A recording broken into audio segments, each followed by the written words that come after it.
నమస్తే, నేను ప్రశాంత్. కల్వకుంట్ల కవిత గారు ఈరోజు ఒక ప్రెస్ మీట్ అయితే పెట్టడం జరిగింది. మరి ఈ ప్రెస్ మీట్ ద్వారా అసలు మనకి ఏం అర్థమవుతుంది? మరి బీఆర్ఎస్ పార్టీతో పొత్తు విడిపోయినట్లేనా? అసలు ఏం జరుగుతుంది బీఆర్ఎస్ పార్టీలో అనే విషయాలు అయితే తెలుసుకుందాం. దీని గురించి అయితే మాట్లాడేందుకు ప్రస్తుతం మనతో పాటు సీనియర్ జర్నలిస్ట్ సిఎస్ రావు గారు ఉన్నారు. నమస్తే అండి. నమస్తే సార్, అసలు బీఆర్ఎస్ పార్టీలో ఏం జరుగుతుంది? కవిత గారు కూడా ఈరోజు ప్రెస్ మీట్ పెడుతూ కొన్ని వ్యాఖ్యలు అయితే చేయడం జరిగింది. ఒకటి బనకచెర్ల మీద, అదేవిధంగా ఇక్కడ బీఆర్ఎస్ పార్టీ మీద కూడా కొన్ని వ్యాఖ్యలు అయితే చేయడం జరిగింది. అసలు మరి పార్టీలో ఏం జరగబోతుంది? మరి తను కొత్త పార్టీ పెట్టబోతుందా, లేదంటే ఇతర పార్టీలో ఎందులోనైనా చేరబోతుందా? రెండు ప్రధాన అంశాల మీద ఆవిడ మాట్లాడారు. ఒకటి బనకచర్ల, రెండు వచ్చేసి బీసీలకు సంబంధించినటువంటి రిజర్వేషన్. అవును. ఈ రెండు అంశాల మీద ఆవిడ వినిపించినటువంటి వాయిస్ని మనం గమనిస్తే కనుక బీఆర్ఎస్ పార్టీతోటి ఆవిడకి పూర్తిగా రాజకీయపరమైన సంబంధాలు తెగిపోయినట్టు అనిపిస్తూ ఉంది.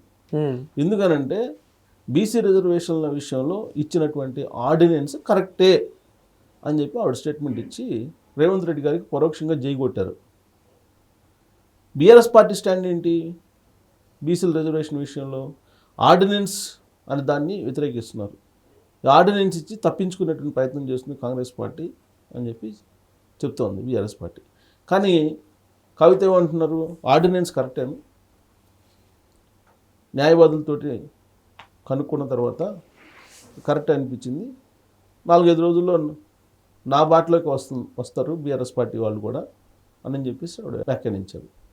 ఇక్కడ నా బాటలోకి బీఆర్ఎస్ పార్టీలో వాళ్ళు వస్తారు అని అంటే ఇప్పటివరకు బీఆర్ఎస్ పార్టీ బాటలో ఆవిడ లేదు అనేది ఒక స్పష్టత వచ్చేస్తుంది.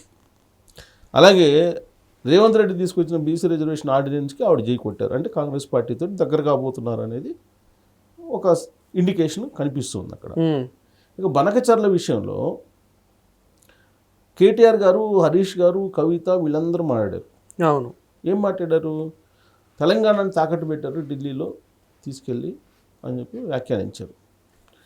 అక్కడ బనకచర్ల అంశం లేదు అసలు. యాక్చువల్గా ఫస్ట్ అంశమే బనకచర్లతో ఉంది. కేంద్ర ప్రభుత్వం బనకచర్ల మీద చర్చించడానికి రమ్మంటే రేవంత్ రెడ్డి వెళ్ళారు. అక్కడ చంద్రబాబు నాయుడికి అమ్మేశారు తెలంగాణని అని చెప్పి హరీష్ రావు గారు అలాగే కేటీఆర్ గారు విమర్శలు చేస్తూ ఉన్నారు. అలాగే కవిత గారు కూడా అదే తరహాలో చేశారు. అసలు బనకచర్ల అవసరమే లేదు, బనకచర్ల అనేది మెగా కంపెనీ కోసం కట్టిస్తున్నారు అనే యాంగిల్లో షర్మిల చెబుతున్నారు. సో బనకచర్లని ఆంధ్రప్రదేశ్లో ఉండేటువంటి ప్రత్యర్థి పార్టీలు వ్యతిరేకిస్తూ ఉన్నాయి, జగన్మోహన్ రెడ్డి అలాగే షర్మిల. ఇక్కడ బీఆర్ఎస్ పార్టీకి సంబంధించినటువంటి వాళ్ళు వ్యతిరేకిస్తున్నారు, ఇంక్లూడింగ్ కవిత. అయితే ఇక్కడ మరి ఆవిడ పార్టీతో ఉన్నట్ట లేనట్ట అనేది కూడా ఒక సందేహం వస్తుంది కవిత గురించి. బనకచర్లకు వచ్చేటప్పటికి అటు బీఆర్ఎస్ పార్టీ అటు వైఎస్ఆర్ కాంగ్రెస్ పార్టీ స్టాండ్ ఒకటే. దానికి కారణం ఏంటంటే బనకచర్ల ప్రాజెక్ట్ డిజైనే మెగా కంపెనీ కోసం చేస్తున్నారు అనేది ఆంధ్రప్రదేశ్లో ఉండేటువంటి వాళ్ళు చాలామంది విమర్శిస్తున్నారు. అయితే బనకచర్లని సాకారం చేయాలి, 81,000 కోట్లతోటి దాన్ని నిర్మించాలనేది చంద్రబాబు నాయుడు గారి యొక్క ఆలోచన.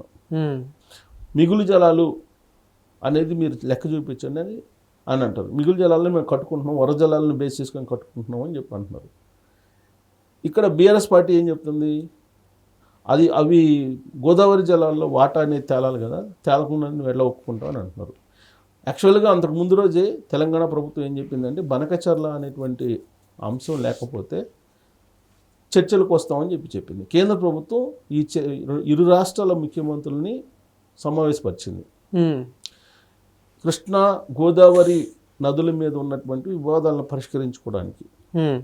అయితే బనకచర్ల మీద చర్చించడానికి మేము రాము అని చెప్పి ముందే చెప్పేశారు. ఆ క్రమంలో బనకచర్ల అంశాన్ని పక్కన పెట్టేసి మిగతా అంశాలని చేర్చారు. ఏమేమి అంశాలను చేర్చారు అని అంటే గోదావరికి సంబంధించినటువంటి బోర్డు ఏమో తెలంగాణలో, కృష్ణా బోర్డు ఏమో అమరావతిలో పెట్టడానికి అంగీకరించారు. అలాగే కృష్ణా నది వాటర్కి సంబంధించి కొత్త టెక్నాలజీతో వచ్చినటువంటి వాటిని ఉపయోగించి ఈ నీటి పంపకాలు ఎవరెవరికి ఎంత వెళ్తున్నాయి అనే దాని మీద తేల్చడానికి ఆ మీటర్లు పెట్టడానికి ఒక నిర్ణయం తీసుకున్నారు. మీటర్లో సంథింగ్ ఆ టెక్నాలజీ, కొత్త టెక్నాలజీ తోటి ఏ రాష్ట్రానికి ఎంత నీళ్లు వాడుకున్నారు అనే దాని మీద ఒక నిర్ణయం తీసుకున్నారు. దాంతోపాటు ఈ మిగతా సమస్యలు పరిష్కరించడానికి ఒక కమిటీని వేశారు. ఇది ఆ మీటింగ్లో చర్చించుకున్నటువంటి అంశం, చేసినటువంటి తీర్మానాలు. ఇక్కడెక్కడ బనకచర్ల లేదు. కానీ బనకచర్లని తెర మీదకు తీసుకొచ్చి లేని దాన్ని ఉన్నట్టు చూపించి చంద్రబాబు నాయుడు గారికి తెలంగాణను అమ్మేస్తున్నారు, రేవంత్ రెడ్డి చంద్రబాబు నాయుడు గారు గురు శిష్యులు అనేటువంటి యాంగిల్లో మళ్ళీ పాలిటిక్స్ నడపడానికి ప్రయత్నం చేస్తున్నారు. అందుకే రేవంత్ రెడ్డి గారు చాలా చాకచక్యంగా విక్రమార్కని, ఉత్తమ్ కుమార్ రెడ్డి గారిని ముందు పెట్టాడు. వాళ్ళిద్దరూ ఉన్నప్పుడు చంద్రబాబు దగ్గర ఉన్నారు, చంద్రబాబు గారి దగ్గర రేవంత్ రెడ్డి. వాళ్ళిద్దరూ ఎక్కడ పర్సనల్గా కలుసుకోవాలి, చంద్రబాబు నాయుడు గారును రేవంత్ రెడ్డి గారు. సో ఉత్తమ్ కుమార్ రెడ్డి ఒక పక్క, బట్టి విక్రమార్క ఒక పక్క ఉన్నారు. సో అందుకే ఆ జాగ్రత్తలు తీసుకున్నారు. ఇప్పుడు వాళ్ళిద్దరూ రేవంత్ రెడ్డి గారు చెప్పారు, మేము కలుసుకోకూడదా, ఇరు రాష్ట్రాల సీఎంలు అయినంత మాత్రం మేము కలుసుకోకూడదా, కలుసుకుంటేనే తెలంగాణను అమ్మేసినట్ట, లేకపోతే ఆంధ్రాకి తెలంగాణ అప్పచెప్పినట్ట అనేటువంటి వ్యాఖ్యలు చేస్తున్నారు. కలవడం అనేది ఇంపార్టెంట్. ఇరు రాష్ట్రాలు బాగుండాలని చెప్పి చంద్రబాబు నాయుడు గారు కోరుకుంటున్నారు. ఆయన అదే చెప్పారు, ఇరు రాష్ట్రాలు బాగుండాలని కోరుకుంటున్నాను అని. అసలు ఇరు రాష్ట్రాలు సమస్యలు పరిష్కరించుకోవడానికి ఇద్దరు రాష్ట్రాల సీఎంలు కలవకపోతే సమస్యలు పరిష్కారం ఎలా అవుతాయి? కలిస్తేనేమో చంద్రబాబు నాయుడు గారికి అమ్మేస్తున్నారు తెలంగాణని, రేవంత్ రెడ్డి శిష్యుడు అని చెప్పి అంటుంటారు. ఇప్పుడు ఏకంగా కవిత ఏమంటున్నారు, అసలు రేవంత్ రెడ్డి రాజీనామా చేయాలంటున్నారు.